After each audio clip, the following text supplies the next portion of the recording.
Today on Blue 58, training camp is underway and already interesting storylines are beginning to emerge, but the pads have barely been on and we haven't even seen a preseason game yet. So how do we decide what stories are worth following and what is just summertime fluff? Blue 58! Hello and welcome to another episode of Blue 58, the one and only podcast of thepowersweep.com. I'm your host, John Meerdink. Happy to be with you here for another episode. Training camp's about a week old, exactly a week old if you are listening to this on a Wednesday, and there's a lot going on already. 6 practices down for the Packers as of this recording, and a few storylines I think we need to catch up on. First and foremost, Elgton Jenkins holding down the fort at left tackle. There is some talk about switching things around now that Dennis Kelly is in the house, maybe moving Billy Turner over to left tackle and bumping Jenkins inside, but as long as things keep going well, I would be more inclined to move Turner inside to guard, either on the left or on the right, whatever works out, and just keep Jenkins out there. You're starting to set up the offensive line.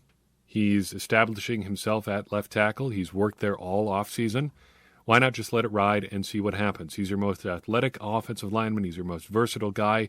Sure, he may be a little bit shorter and stockier than some of the other guys, but in the grand scheme, how big a deal is that? For a few weeks, if he's got to run the show there at the left side, on the left side, I don't think it's going to be that big of a deal. I think just leave him there and get it sorted out, and then when David Bakhtiari comes back, then you move him inside, and you've got a really strong offensive line left to right. Josh Myers also seems to have locked up the starting center job right away. If you've been listening to us for a while, that's something we predicted basically from day one. Put him there, leave him there, don't worry about it. He's a second-round pick. He should be capable of starting as a rookie, and it looks like that's what the Packers are going to do. I'm very glad to see that. Elsewhere in the draft, Eric Stokes appears to be having an up-and-down start. This does not worry me at all. This, I think, is par for the course for a cornerback taken in the latter portions of the first round. Sure, he's got physical talent, and it's going to show at times. Other times, it's going to look a little bit rough. Fortunately, the Packers don't need to have him be locked in from day one. He can come along a little bit slowly since he's got an all-world corner on the other side in Jair Alexander.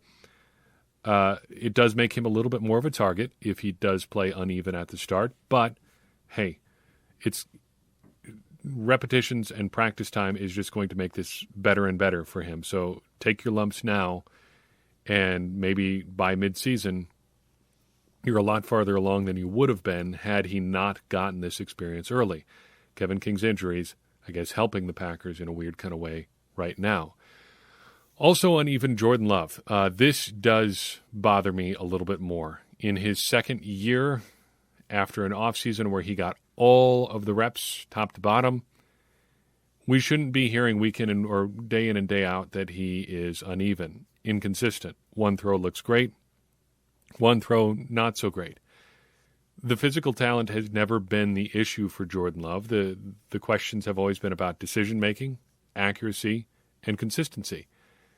And if he can't make good decisions, if he can't be consistent and he can't be accurate, it's not going to matter how many weapons they put around him or what kind of support they get him if and when they do move on and make him the starting quarterback.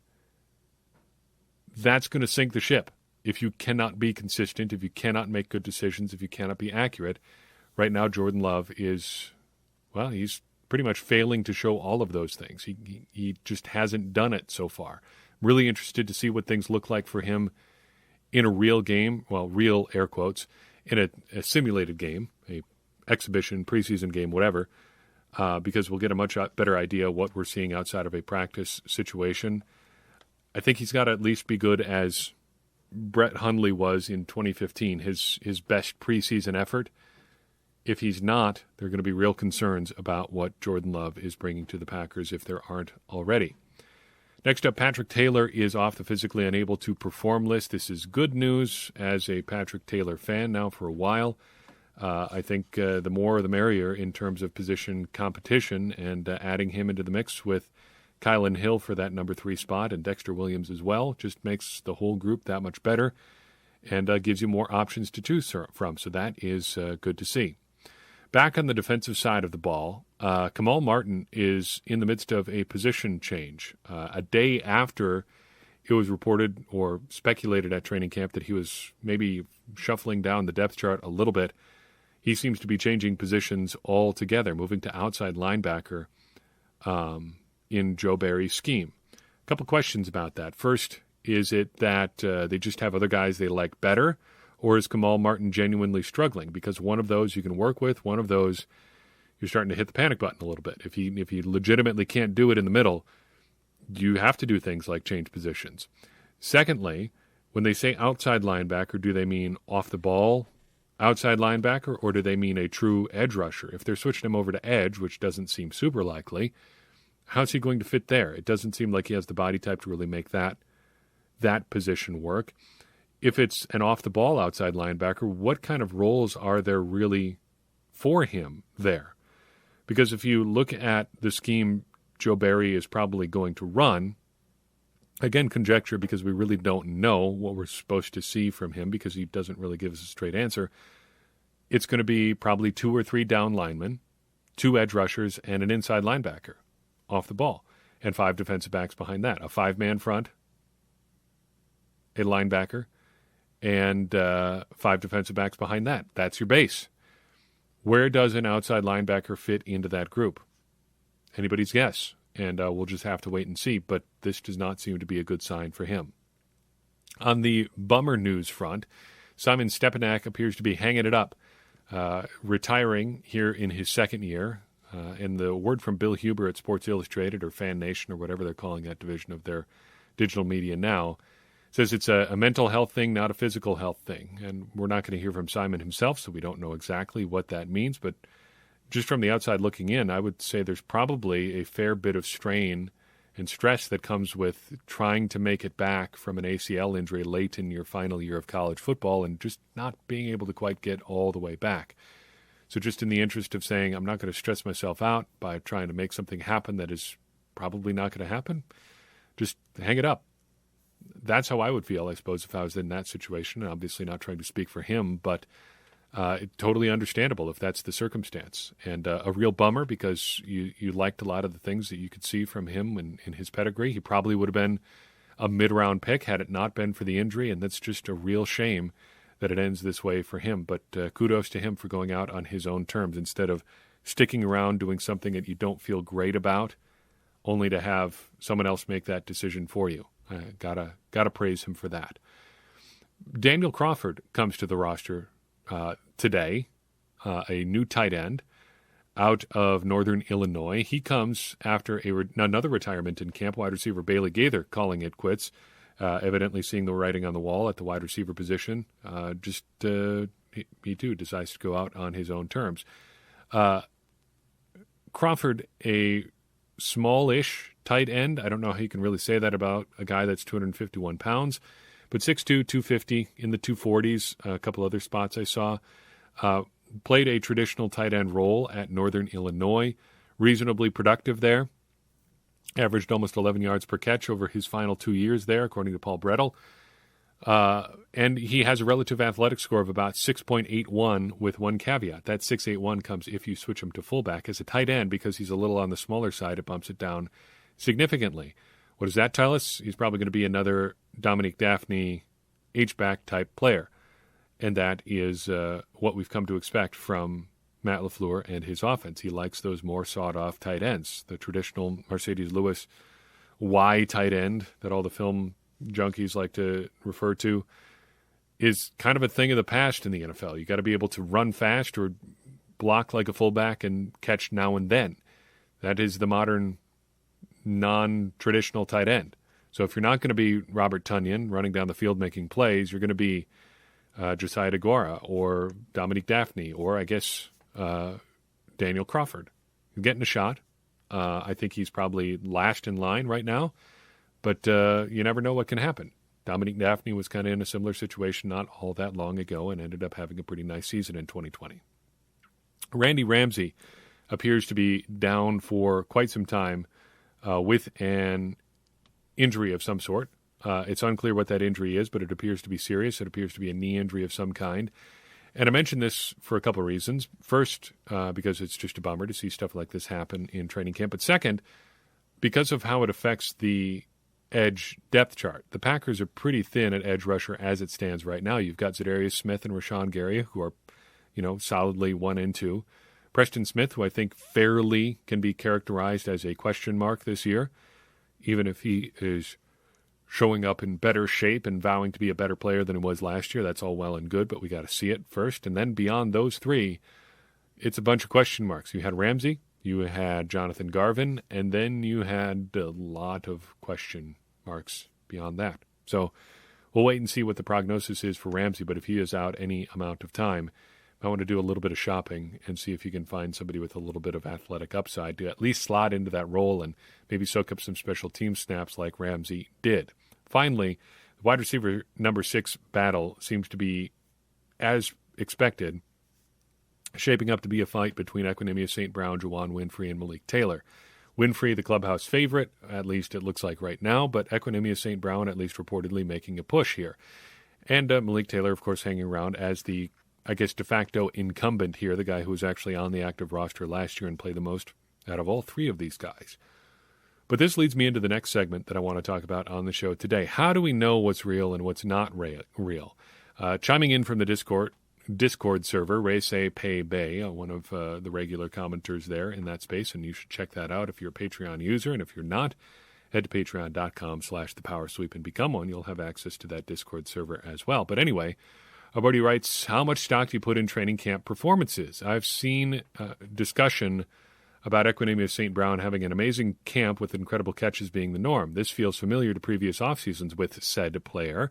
Just curious about your personal feelings on someone shining in camp and how much it makes you pay attention, especially pre-pads. This is a good question because it kind of gets to the root of all we've talked about in the podcast so far today. How do you decide what's real and what's not real? Well, this is worth sorting through because on the one hand, nothing in training camp is real, especially before the pads go on. We know that the roster is largely set already. The guy making a big run in camp and coming out of nowhere and making the team is kind of a myth. It really doesn't happen as much as I think we're led to believe, as we pointed out for a few years now. You sit down after the draft, and you can basically nail down 46 or 47 of the 53 roster spots. There really isn't that much competition on an NFL roster in training camp. You just need enough guys around to run practice, have guys to practice against, and make sure you're developing all levels of your roster instead of just your starters like you do in season. We also know that you can't really tell anything from shirts and shorts. Why is that? Because nobody plays football without pads on, obviously. We also know that unless we're there, there's only so much we can glean from information we get from reporters. Packers Beat does a great job. All the amateur reporters who are there in the stands and hustling as hard as they can to get what information they can without being in press conferences and things like that is great. But there's hearing it and reading it, and then there's seeing it for yourself. And we haven't gotten to see anything yet because preseason hasn't started. So some reasons to be skeptical about what we're seeing and hearing in camp so far. But on the other hand, all of this counts for something. Some of it doesn't count for much, but all of it does count for something. The coaches are trying guys out at stuff. They're working on positioning within the depth chart. You have injuries from time to time, sad as that may be. Randy Ramsey, an example. That's going to affect the depth chart and who else gets opportunities. It all matters. Some of it matters a lot. Some of it doesn't matter all that much, but it all matters to a certain extent. So how do you sort through what matters? 3 things. First, I think you want to look for patterns and trends in reporting. Does player X struggle on one day, or is it a repeated thing? Does it come up again and again and again in reporting? And is that reporting being confirmed by other people that's going on or that are at camp? Or are you getting split decisions and, kind of conflicting reporting on some things? Does a guy have a string of really good practices, bearing in mind who he's competing against and the opportunities he's getting in camp? That's worth bearing in mind. Look for those patterns and trends. Who's coming up again and again and again as doing well or doing poorly. Next, look for who gets in first. This is the surest sign that coaches want to make sure they get a quality look at somebody. They get them in there right away. They're either running with the ones or they're first off the bench in a preseason game. Guys that get the most snaps are not necessarily the ones that the coaches are really trying to get a look at. It may be that they're just soaking up snaps because you need somebody out there to take snaps. We're going to talk about the 2012 preseason actually for a second when we talk about the latest chapter of Blood, Sweat, and Chalk. But I use this example from time to time because it's a great example of this phenomenon. Guys that play the most in the preseason are not necessarily guys who are going to make the roster. There's a guy back in 2012 who took the bulk of the carries for the Packers in the preseason at running back. His name was Mark Tyler out of USC. And it was abundantly clear from the first series that he was on the field that he was out of his depth. He was a productive player at USC, but he did not have the speed to make it happen in the NFL. But guess what? The Packers had nobody else to carry the ball. Alex Green was hurt. James Starks was hurt. I think Ryan Grant had moved on at that point. Cedric Benson was not up to speed in camp yet. They had preseason games to play, and somebody had to play running back. And so it was Mark Tyler out of USC running the ball and averaging something like 2.6 yards per carry. And it was not pretty. It was very clear that he was just there because they needed somebody to soak up those snaps. That happens more than I think we realize a lot of times in the preseason. It's not always the guys who get a lot of snaps. It's the guys who get strategic kinds of snaps in the preseason that you want to look at. So we'll try to call that out when we get to preseason game territory. A good way of identifying which snaps are important is by looking at special teams, the third and final point I want to make here. We're already talking about fringe guys for most of this. Like I said, you can nail down 46, 47, 48 roster spots right after the draft. Beyond that, it's your bottom 5 guys on the roster. Fringe guys, deep backups, offensive linemen who are mainly going to be playing special teams. Your 6th wide receiver, as we've talked about earlier, who's going to be that punt gunner or, covering kicks, maybe returning kicks, something like that. Most of these guys are pretty fringe players. And this is often the difference maker. So pay attention to who's playing on special teams, and you'll be able to do a much better job of sorting through this real, not real sort of stuff in training camp. Again, all of this stuff does matter to a certain extent, but deciding how much and what really matters is the hard part. So ignore some of the stuff, but don't discount it completely. Maybe just keep it in the back of your mind, pile up a bunch of anecdotes and try to sort through them when you start making your roster predictions toward the end of training camp, and then you might have something once you get there. All right, Blue 58 Book Club. We are into the back half of Blood, Sweat, and Chalk, and we're getting to some thoroughly modern stuff here, the spread offense. Or, as we just talk overall impressions of the chapter, maybe not some more modern stuff. This chapter is a great example of how many new things, air quotes around new, are actually pretty old, at least as far as football is concerned. The spread offense, for instance, this originated with Dutch Meyer in the 1950s, and they talk about his book, Spread Formation Football. It is still an influential textbook today, though it is out of print and very difficult to track down. If you are willing, for $900, you can get your own copy on Amazon today. For whatever reason, they did not want to keep printing textbooks written by an outsider football coach coaching a weird offense back in an era where people still considered forward passing, if not an outright sin, at least a little bit unconventional, something that maybe you did but didn't really talk about. The broader theory here, I think, in this chapter is more important, and this has been a recurring thing throughout a lot of chapters in this book. But the broader theory here is important too. You want to scheme for players, the players you have, not just because you like the schemes.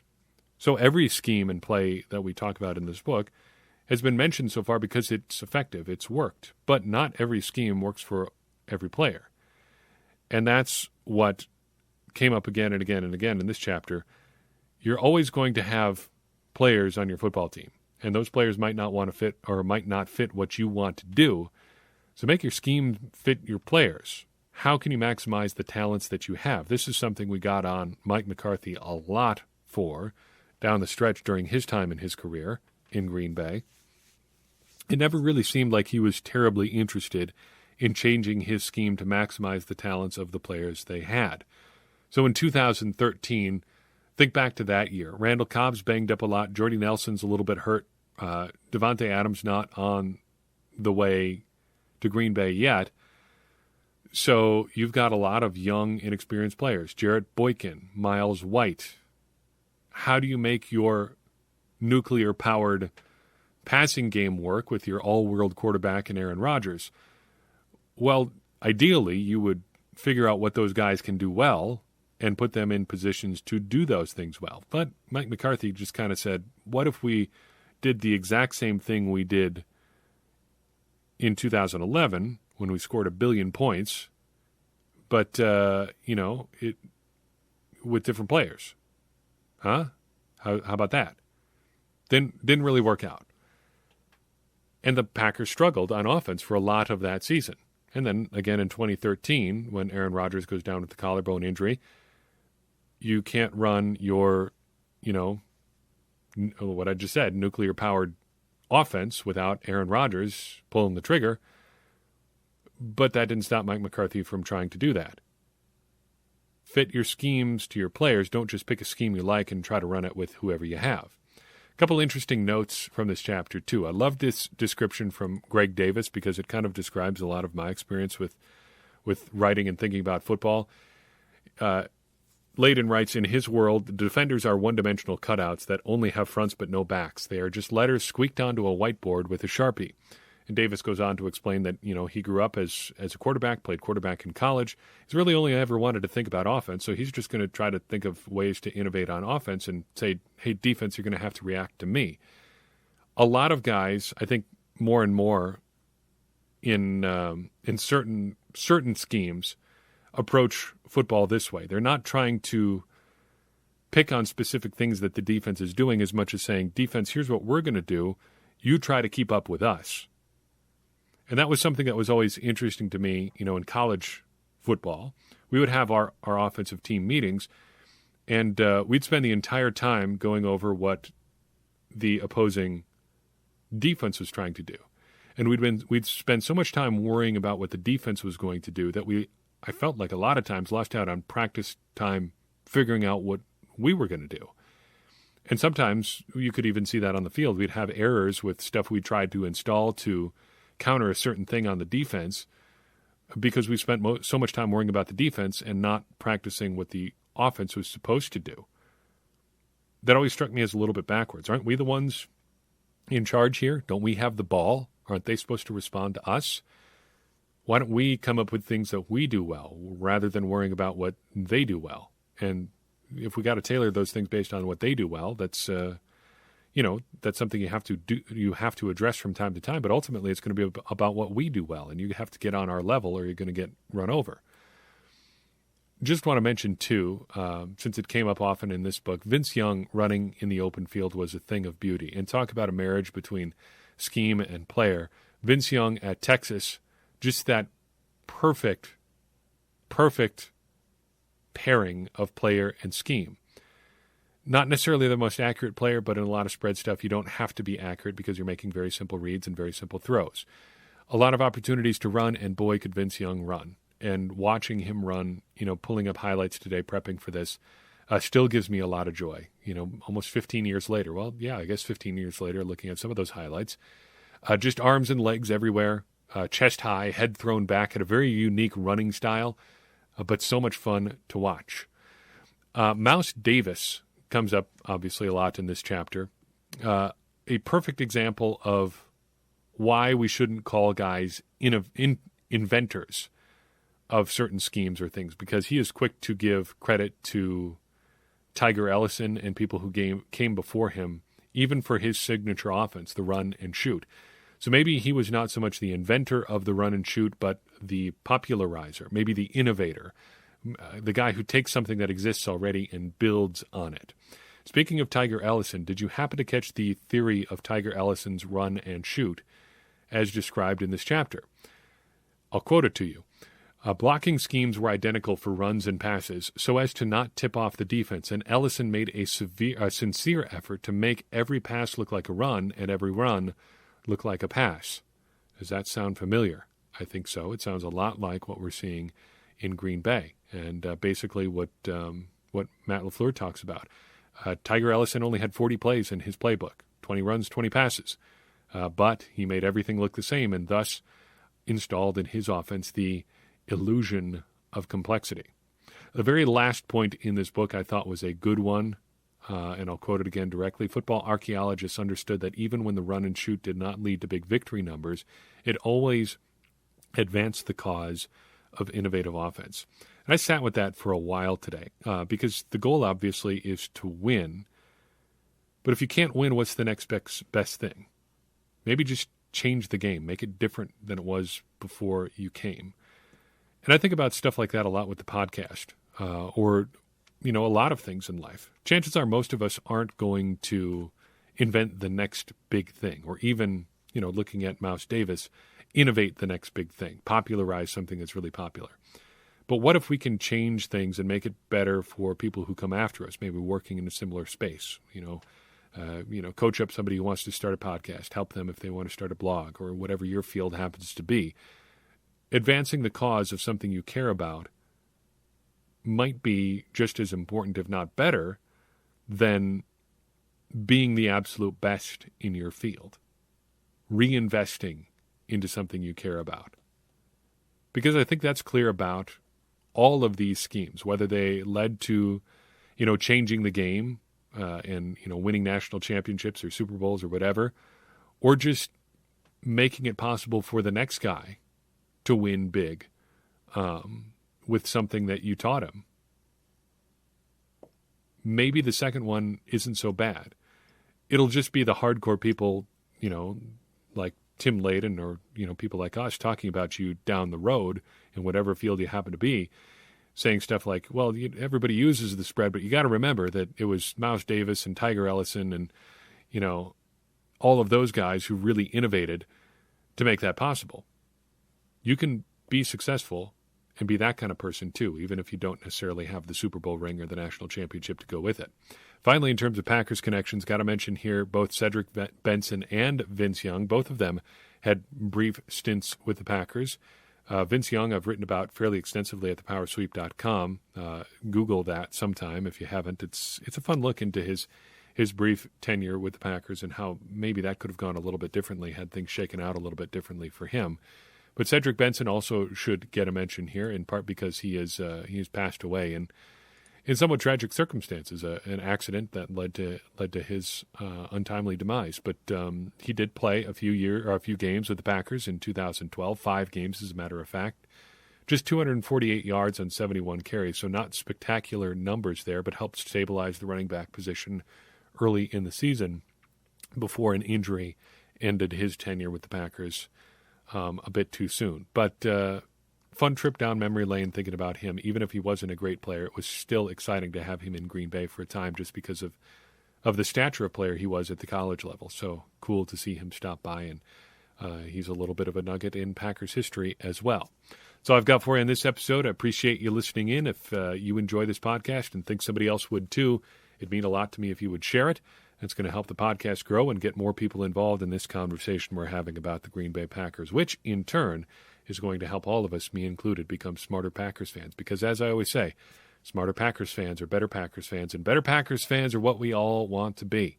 I'm your host, John Meerdink. We will see you next time on Blue 58.